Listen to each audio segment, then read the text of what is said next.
Because the truth is that I've had so many painful experiences in my life over a period of 10 years, but I kept asking myself these questions like, why can't I get myself to do the things I want to do? Why am I losing control of my life? And why am I not respected?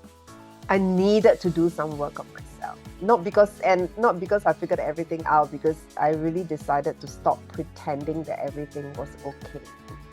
And if I were to ask myself, what does that control look like? What does self-influence look like? I think the way I would describe it is, self-influence is the brutal honesty to see things clearly. Welcome back to another episode of Limitless. Today I'm very, very excited because I have a special guest from Singapore with us. It's Cindy Tien. She's a certified speaking professional as she is an author. We're going to talk to her today about her latest book, Inside. Cindy, a warm welcome to you. How are you? Hello, Nick. I'm so happy to be here, and I am very well, very much looking forward to this conversation ever since we met the last time at the book launch event. Yes, absolutely the same, Cindy, because when I was hearing your story live there at your book launching event, I just knew that we got to have you on the show so that more people can hear your story, because I think it is an amazing one. But before we dig into your book, can I just ask you to just give a bit of a brief introduction of yourself, Cindy, to the listeners?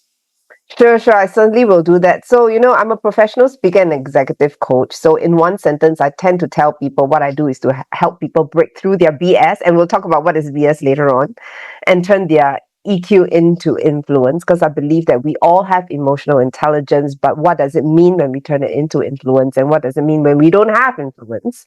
So the other words I would use to also describe and introduce myself is the EQ maven, because that's really the topic I focus on, and titanium hipster, for which I'm sure we'll talk about a little bit more later on. And of course, recently, like what you mentioned, I've just authored a book that was published in November 2025. So fresh from the oven, less than 3 months ago. Fantastic. And just for formalities as we start here, how do you define BS, if I may ask, as the first question, so they can understand when we say BS today? Certainly. So BS, I call that the invisible barriers, the hidden monsters, and the lies that we tell ourselves. Okay, yeah. wonderful. So we all have this inner creepers that a lot of times we refuse to see. We pretend not to see, or we don't want to see. And I find that to be the biggest barrier that actually, hinders us from our leadership influence, whether is it with clients, with our teams, or with our stakeholders. And and that's why I think it's a great place to start, Cindy, because that's where you and I, we talk very often about similar things. I call it that we need to have the awareness and surrender things in our life, and you talk about owning your BS to break through there. And I want to ask you then, in your book Inside, Break Through Your BS to Influence Yourself, what was it that sparked that decision for you to write this book? There were many decisions that got me writing this book. That is a very long story, but the straightforward answer is that, from working with a lot of sales and leadership teams over the last more than 10 years, right, I see a lot of smart people actually struggling with something that they all want, and that is influence, right? A lot of people, we want influence. It could be influence with our family, our influence with social media, influence with the people around us. But after working with them, I realized that the lack of influence was never really a skill problem, because skills can be learned very easily, but it's something invisible that was running the show. So, but the deeper answer to this for me, it really kind of takes me back to many years ago. This is probably in 2010, when I was in a little bit of a story sharing here. I was in a hotel room in Bangkok, and this was in 2010. I was at that time still in corporate. So I was a sales director, 6 months into the role, a job I took purely for the title and salary. So I had just left a job I hated for this one. I think you can resonate with that, right? Yeah. So I hated that job, and I hated this one as well. And I was just sitting on the bed feeling completely lost, lazy, and unmotivated to do any work. And at that same time, I had a boyfriend. I still use the word boyfriend as partner. We were dating for 18 months, and he decided to dump me. And I thought he was going to propose to me. Yeah, so my heart was so crushed. And I remember just kind of like looking at the ceiling and tears were just falling down my face. And I remember telling myself, oh my God, Cindy, your life is nothing but a meaningless load of crap. And I remember thinking, oh my God, I've lost all influence over myself, much less influence over anyone else. So that sentence kind of became like the spine at the heart of the book. Because the truth is that I've had so many painful experiences in my life over a period of 10 years, but I kept asking myself these questions like, why can't I get myself to do the things I want to do? Why am I losing control of my life? And why am I not respected?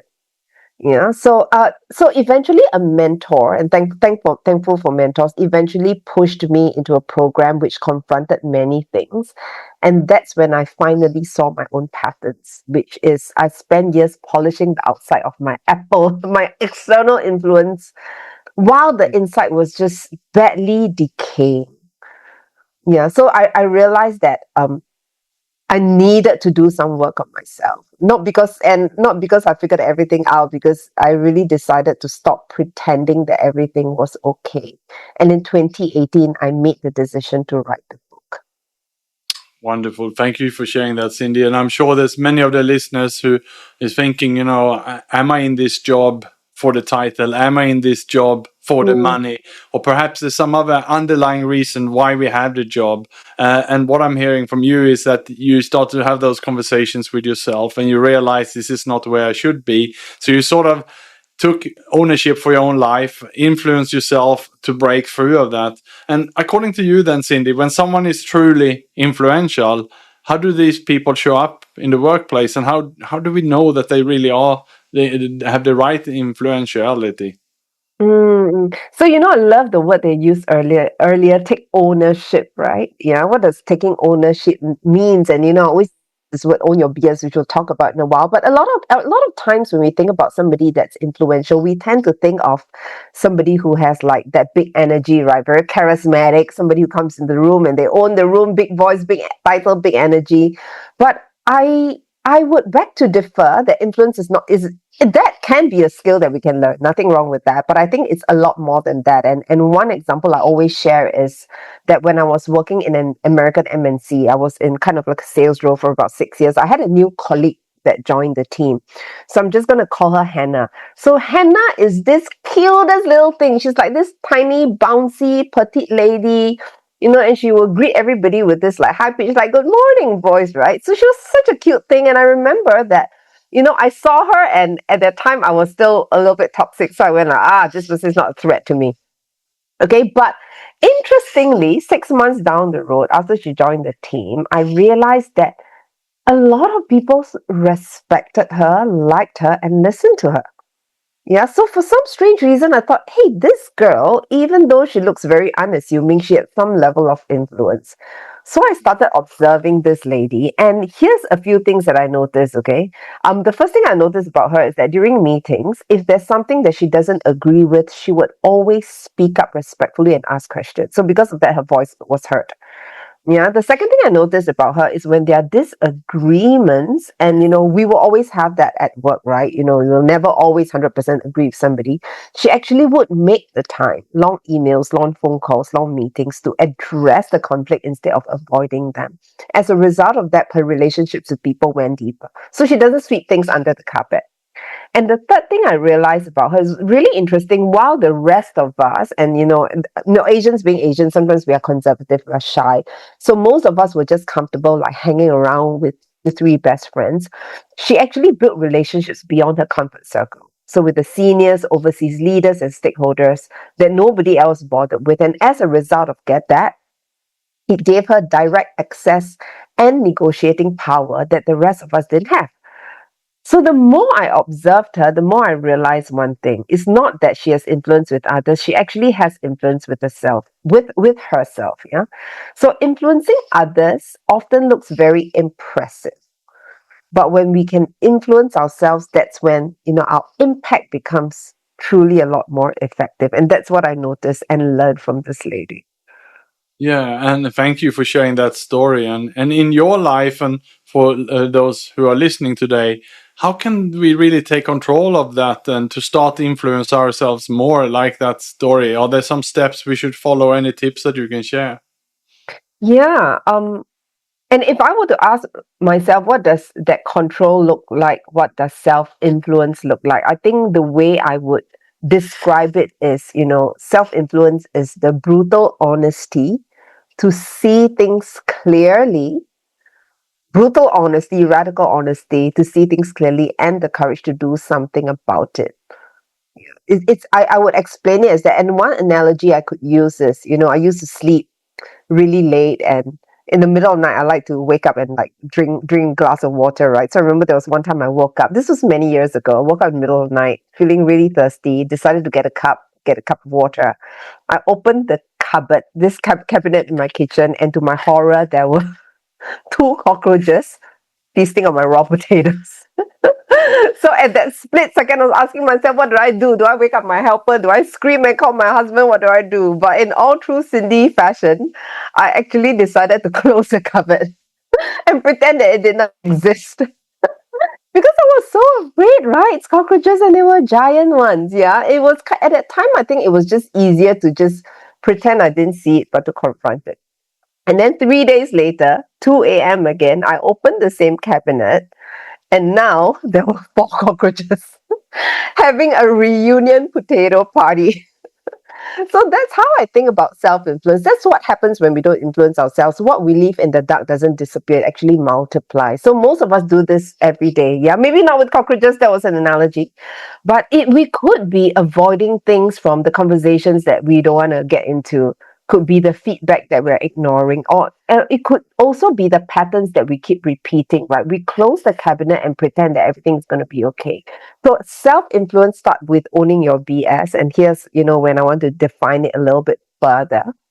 And BS would be the cocktail of three different things. The first one is blind spots, the things you can't see about yourself, but everyone else can. The second BS would be the belief systems, which is the invisible scripts running your life that you never question, the must and the shoulds that you've given yourselves. And the last BS is really the bull stories, the excuses and lies you tell yourself to stay comfortable. So what we want to do is to shine a light on our BSs, not to shame them, but to just strip them of their power. Right. So let's dig into these then, Cindy, the blind spot, the belief system, and the bull stories. And thank you for laying them out. And the question that I would like to ask is, if we now realize that we have some of these, and I would believe that all of us have some, how do we break free from them? Yeah, so it comes to how do we now do it, right? I think the first thing is I call it the three-step process, which is represented by the three C's. Yeah, the first C is to call it up. Yeah, the second C is to clean it up, and the third C is to correct it. Yeah, so these are three C's we can use, and I could share an example of, again, my own experience and story, right? So Nick, you and I know we both struggle from horrible, and we're going to be talking about that soon, this horrible big word addiction. And so for me, horrible addictions and led me to a very serious diagnosis. In 2004. I was diagnosed with a condition called avascular necrosis. If you haven't heard of it, it's basically a hip joint degeneration disease. Yeah, I was probably about 25 when that happened. So it started with pain in my legs, and after multiple scans, I found myself sitting in front of an orthopedic specialist. Yeah, and I was with my mom. He had my x-ray all laid out in front of me, and he told me, Cindy, there are 4 stages to this disease, and you are on stage 4.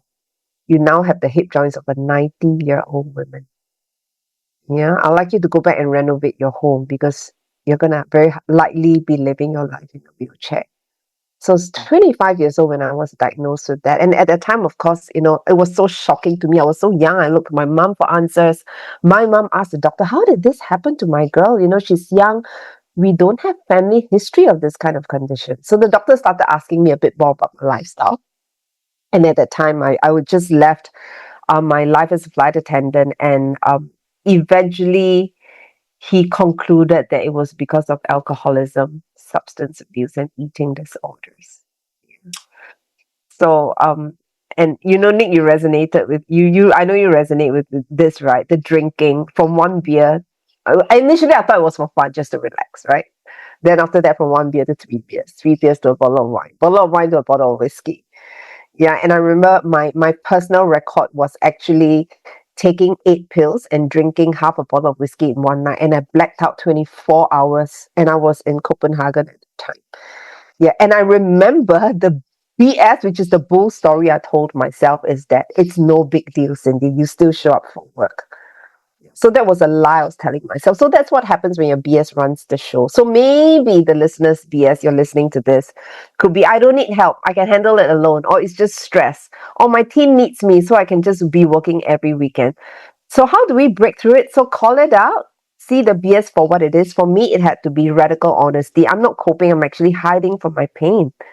Clean it up, owning the mess, accepting what your BS has cost you, and letting go of what no longer serves you.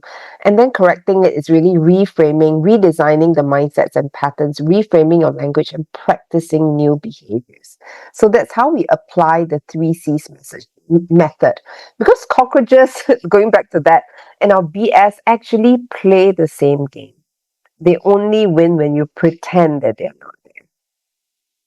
Yeah, and thank you, Cindy, for your vulnerability here. I love talking to you, and I love your book for that reason. And I can encourage every listener to, of course, pick up a copy of Inside by Cindy Tien. And I think, it's so empowering to hear you to take ownership for your life and to share that, during that time you had an alcohol addiction. And what I think is also beautiful for anyone to listen who might be struggling with that, because I have quite a lot of listeners to this show, or people who are going through this right now. It is, as you said, as soon as we own that, then we can also take action, right? But there's many people who are in that stage of denial. And would you have any tips or advice for anyone who perhaps is listening, who going through something? It might not be an alcohol addiction, can be a drug addiction, it can be one that I commonly also get exposed to is when I do a workshop is by senior executives. Many women are shopping too much online. Perhaps, they're spending too much money. They know they have financial goals, they have dreams and so on, things they want to do, but they're spending a big portion of the money, and it could be sort of an escape as well. So any tip for anyone who's listening further than what you shared so far, Cindy, in regard to deal with any addictions? Yes. I think the first step, I love that, Nick, because, in my book, one of the chapters was also about me shopping and overspending to the point whereby I got myself into this huge layers of debt, right? So that was another struggle that I had. And sometimes we feel that, oh, shopping is no big deal. I'm not addicted to anything. Any addiction is an addiction, right? And as long as it kind of overwhelms you and you're getting stuck with something that you cannot control, again, there's no influence over yourself. I think the first step is to own up to the fact that you have a problem. Yeah, first step. And then the second step is ask for help. It could be just calling a friend, calling your mom, calling somebody and talk to it. Because when we open up ourselves and we talk to it and we hear perspectives of others, things changes. So I think knowing what to do after that is great. So somebody who does the work that you do, Nick, giving them the steps to help them to plan and rerun their lives and start to think about giving up their cars and all that is great. And I think that before that happens, we must first own up to it and accept that, I'm having this problem and it's okay. And I feel that it's very, very liberating to share about your struggles very honestly. And when you share that openly, you're also opening up, paving the way for other people to do the same. So that's my suggestion. Admit it yourself, talk to somebody, and then ask for help. Fantastic, Cindy. And just very briefly before we let you go today, any last final message that you want to leave with the listeners?